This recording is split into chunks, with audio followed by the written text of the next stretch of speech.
Matmut vous présente la quotidienne.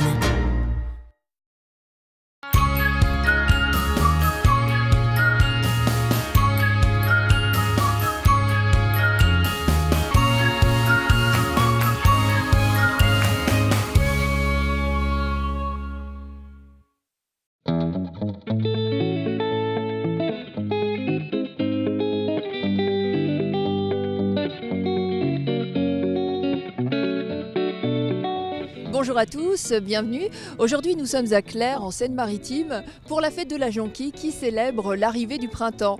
Au programme, un grand marché artisanal de terroir, de la musique, des animations pour les enfants et pour les plus courageux, une randonnée des jonquilles.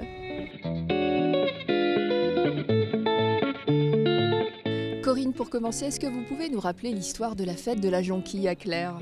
Bien sûr, donc la fête de la Jonquille est une animation qui a été créée par l'Office de tourisme. C'est la première animation que l'Office de tourisme a créée il y a 22 ans maintenant. Et depuis une dizaine d'années, tout naturellement, la fête de la Jonquille est venue se greffer à cette animation. Et vous êtes nombreux à préparer cette fête ? Alors effectivement, nous avons toute une équipe de bénévoles, donc une douzaine de bénévoles qui viennent heureusement nous aider, notamment le jour J, à mettre en place les décorations et accueillir tous les exposants pour cette fête. Et pour vous, c'est une grande fête, ça marque le début du printemps ? Exactement, donc c'est le premier dimanche de printemps chaque année et pour nous cela nous permet de lancer la saison touristique, l'ouverture des sites touristiques sera prochaine en fait et aussi de lancer nos nouvelles éditions. Donc on diffusera aujourd'hui le nouveau guide touristique et le nouvel agenda des manifestations du pays entre Seine et Bray. On est ici à Clères, il y a un magnifique parc et ce parc alors quand est-ce qu'il va réouvrir ? Alors, le parc de Clères va réouvrir le 11 avril, le samedi 11 avril, pour le plus grand plaisir des petits également, mais des grands.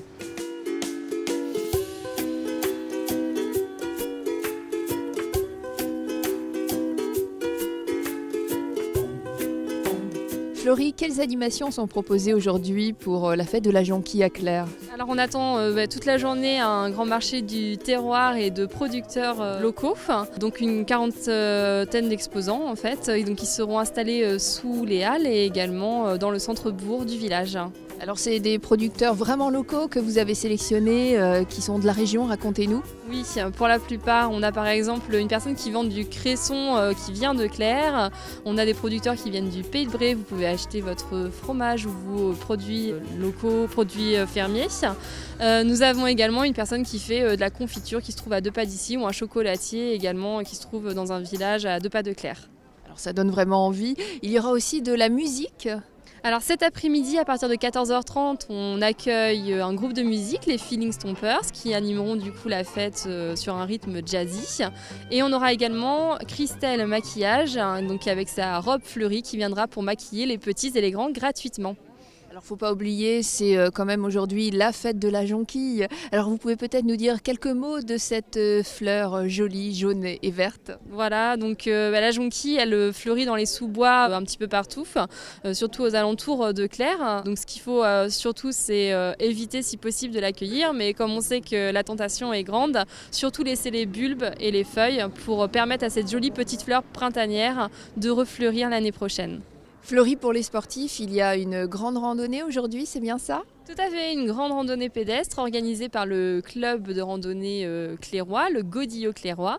Le départ se fera à 13h30 de l'aire de pique-nique et ils attendent 150 à 200 randonneurs pour une petite balade de 8 ou 12 km dans les sous-bois.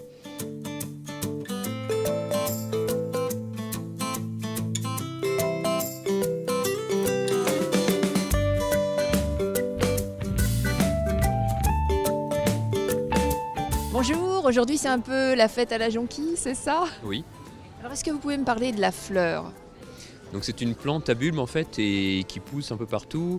Et nous ici en fait on tient un petit stand pour sensibiliser les gens sur le problème de la cueillette de la jonquille. Parce que beaucoup en cueillant la jonquille cueillaient tout et malheureusement la plante les années futures suivantes ne pouvait pas repousser.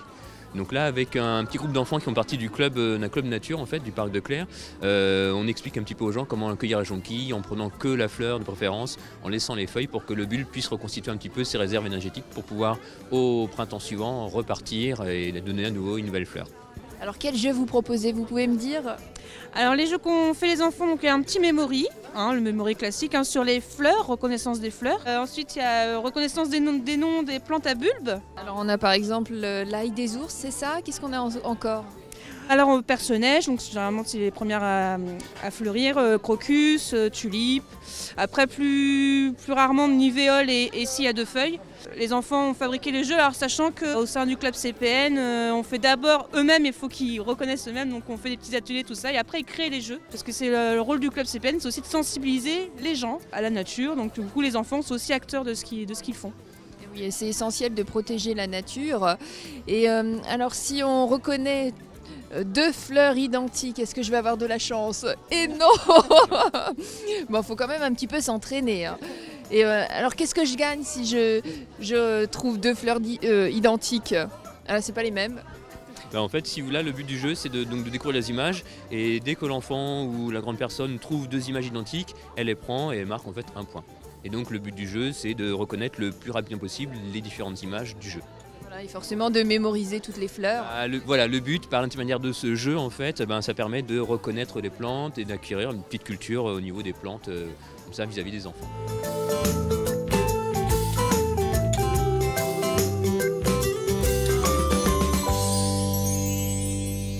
Bonjour, il est magnifique votre cresson. Oui, je suis Marilyn Désert, je suis productrice depuis 35 ans à Claire, entre Auto à Moleto. Et je cultive le cresson avec mon mari. Et c'est pas la première fois que vous venez ici à Claire pour la fête de la jonquille? Non, ça fait une vingtaine d'années. Je suis tous les ans, le troisième dimanche de mars, nous venons depuis 20 ans sous les halles de Claire. Alors moi j'aimerais savoir, qu'est-ce qu'on peut faire avec du cresson? Est-ce qu'il y a différentes recettes que vous pourriez nous donner et nous donner envie forcément de déguster? Alors on peut faire de la soupe que tout le monde connaît, on peut faire la terrine de cresson, on peut faire des tartes au cresson, du beurre de cresson, on peut faire des cakes aussi au cresson, on peut faire beaucoup de recettes. Et c'est bon pour la santé le cresson? Oui, c'est très riche en fer et en vitamine C. Et ici alors les gens en consomment beaucoup? Non, très peu. On n'est pas beaucoup de cressiculteurs en France, nous sommes à peine 80 et il y a très peu de cressons de consommés. Et c'est difficile à cultiver le cresson, comment vous faites? Racontez-nous. Alors c'est une eau de source déjà qui alimente les bassins. Il faut cueillir tous les jours et on est courbé. C'est un métier assez difficile, très manuel. Mais qui vous passionne quand même? Oui, c'est très intéressant et le contact sur le marché, on vend notre cresson sur les marchés, c'est très intéressant le contact avec les clients. Et hormis Claire, alors où est-ce qu'on peut vous trouver? Où est-ce qu'on peut vous acheter votre cresson? Alors mon mari fait le mercredi Mont-Saint-Aignan, place Colbert. Le samedi, je fais le marché de Dieppe et mon mari fait Louviers. Et le dimanche, je fais le Clos Saint-Marc et mon mari fait Sotteville.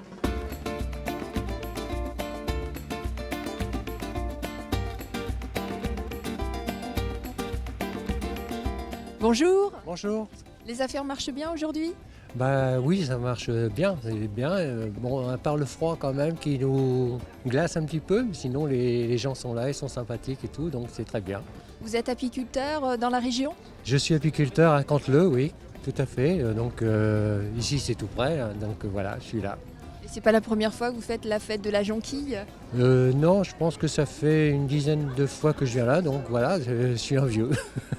Et qu'est-ce que vous proposez alors au public qui vient pour cette fête?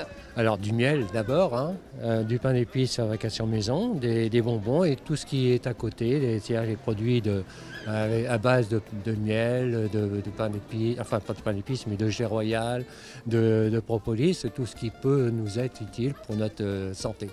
Eh bien, merci à vous. Merci bien.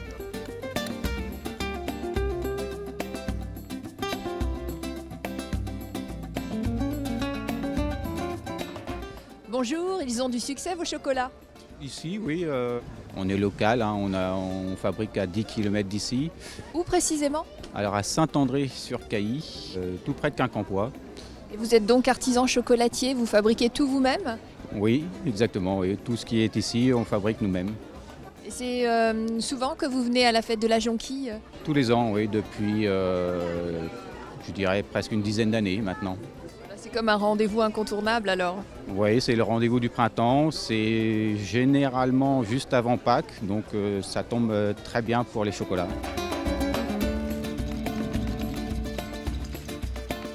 Bonjour. Bonjour. Quels produits vous présentez aujourd'hui?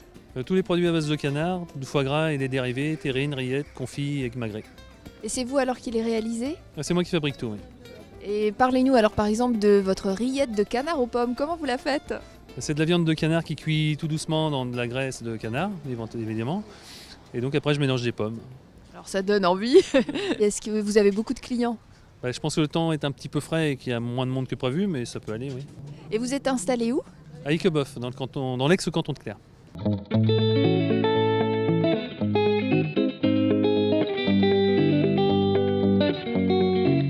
Jacques, vous avez du succès aujourd'hui avec votre randonnée? Oui, nous sommes à peu près 150 randonneurs, il fait à peu près beau, c'est bien.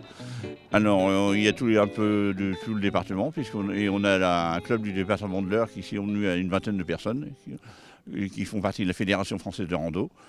Et nous organisons tous les mois des randos et des week-ends.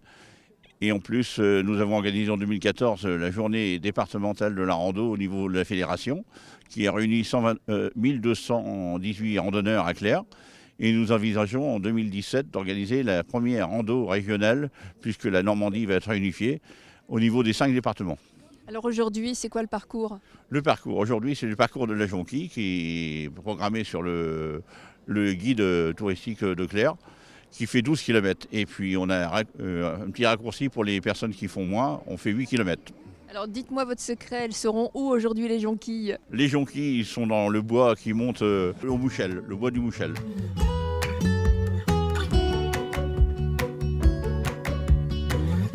Christelle, vous êtes une habituée de la fête de la jonquille? Oui, tout à fait, ça fait plusieurs années que j'interviens régulièrement sur cette jolie manifestation. Alors racontez-nous, parce que vous rendez beaucoup d'enfants heureux aujourd'hui. Voilà, eh bien en fait j'interviens en déambulatoire aujourd'hui, donc avec mes pinceaux magiques, et je dépose des couleurs sur les visages des enfants, des plus grands aussi, ça m'arrive aussi parfois. Et vous êtes une vraie artiste? Ben oui, j'interviens voilà, de façon, ici en déambulatoire, mais après j'ai plusieurs palettes avec plusieurs possibilités. Je fais du body painting notamment, de la sculpture sur ballon, des spectacles pour enfants, des contes pour enfants, plein de choses. Et vous êtes originaire d'où? Alors je suis originaire du Maine-et-Loire, en Anjou. Et vous vivez dans la région bien sûr? Tout à fait, voilà, je vis à Forges-les-Eaux exactement. Alors quand j'interviens comme ça en déambulatoire, ce que j'aime beaucoup, c'est je propose pas du tout de modèle aux enfants parce que je veux faire travailler leur imagination, c'est le but. T'es jolie? Si. Ouais, t'es belle, hein? Waouh, il manque plus que la baguette de fée. T'en as une à la maison ou pas?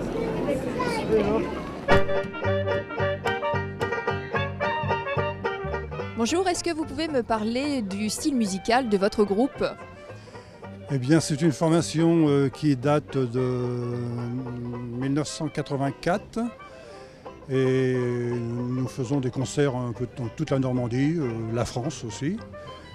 Les éléments, bien sûr, ont changé un petit peu au fil des temps.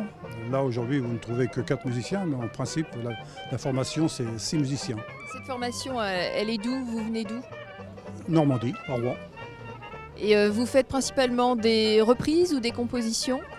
Non, ce sont des reprises, ce sont des standards de jazz qui sont revisités. Alors quoi par exemple comme standard de jazz?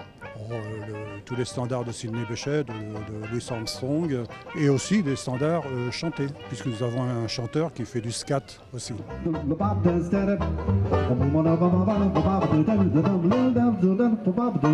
Qu'est-ce qui vous plaît alors dans cette musique, le jazz? C'est la convivialité, c'est un jazz très festif, tout à fait indiqué pour des prestations comme aujourd'hui. C'est la première fois que le groupe fait la fête de la jonquille ou vous venez régulièrement? Oui, c'est la première fois.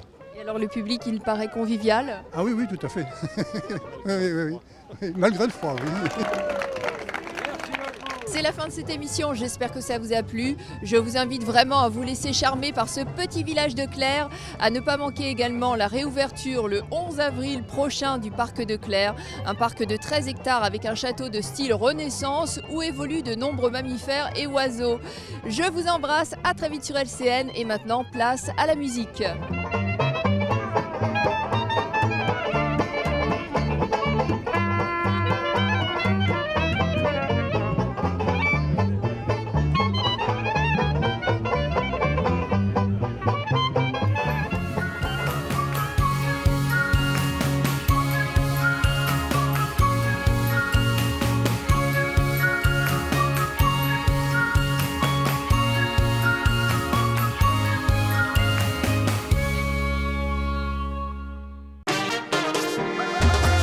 La Matmut vous a présenté la quotidienne.